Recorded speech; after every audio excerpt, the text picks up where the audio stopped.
Haleluya. Salam kemenangan iman bagi kita semua dimanapun kita berada yang percaya kepada Tuhan yang bernama Yesus.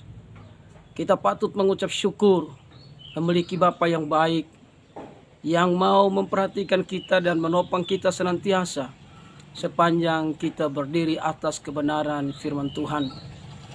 Di hari-hari ini firman Allah berkata bahwa hari-hari ini semakin jahat.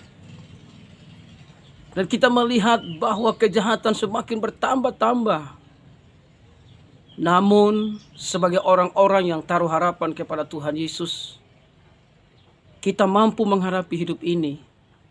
Kita mampu menghadapi setiap persoalan apabila kita terus membangun hubungan kita dengan Roh Kudus di dalam pujian dan penyembahan. Kita merindukan hadiratnya, merindukan lawatannya, untuk hormat dan kemuliaan bagi nama Tuhan.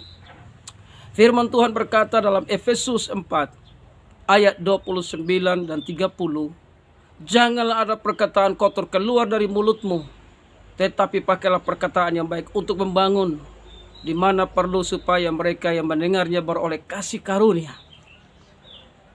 Sebagai orang-orang yang percaya kepada Tuhan Yesus, firman Tuhan senantiasa menasihati kita supaya jangan ada perkataan-perkataan yang kotor, perkataan-perkataan yang menghancurkan orang lain, gosip, fitnah, kata-kata yang tidak membangun.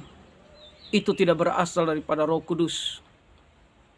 Tapi Tuhan mau supaya kita menggunakan kata-kata yang baik, kata-kata yang saling membangun satu dengan lain, sehingga orang-orang yang mendengarnya dia beroleh kasih karunia, karena dia tahu Yesus itu mengasihi kita, Yesus itu mau mengampuni kita, Yesus itu mau menolong kita, saudara yang kekasih.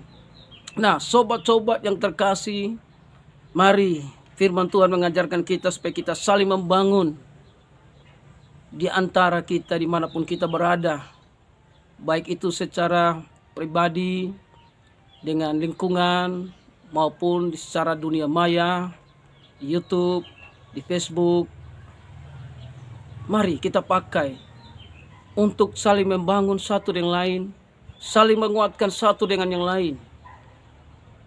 Karena firman Allah berkata tidak ada satu manusia pun yang benar. Semua bersalah di hadapan Tuhan, saudara. Roma 3:23 berkata semua manusia sudah berdosa dan telah kehilangan kemuliaan Allah. Tidak ada satu manusia pun yang benar. Kita benar karena dibenarkan oleh firman Allah. Jadi kita mau sombong apa, sobat-sobat yang terkasih? Kita mau meninggikan diri seperti apa, saudara? Hidup ini anugerah. Hidup ini karena kemurahan Tuhan.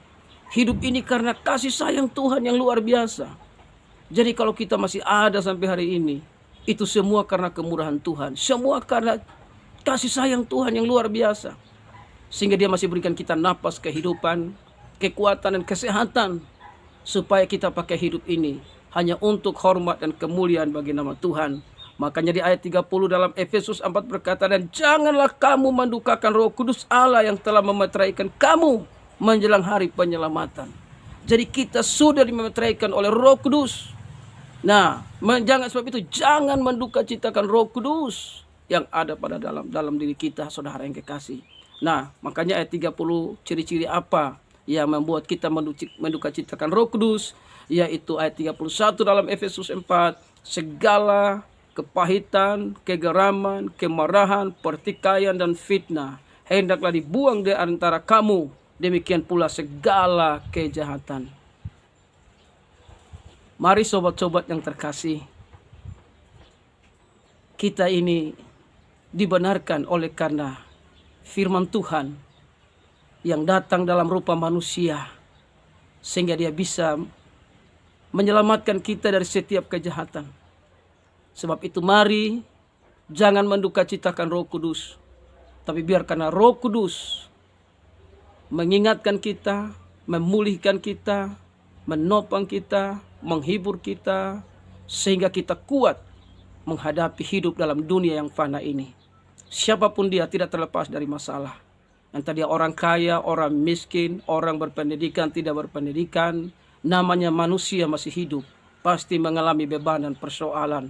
Tapi mari membuat kita kuat bukan harta dunia. Yang membuat kita kuat bukan uang. Yang membuat kita kuat bukan kekayaan-kekayaan dunia ini. Yang membuat kita kuat ketika kita membangun hubungan yang baik dengan Roh Kudus yang adalah Tuhan itu sendiri, bernama Yesus Kristus Tuhan yang datang menyelamatkan kita. Haleluya. Salam kemenangan iman. Tuhan Yesus memberkati.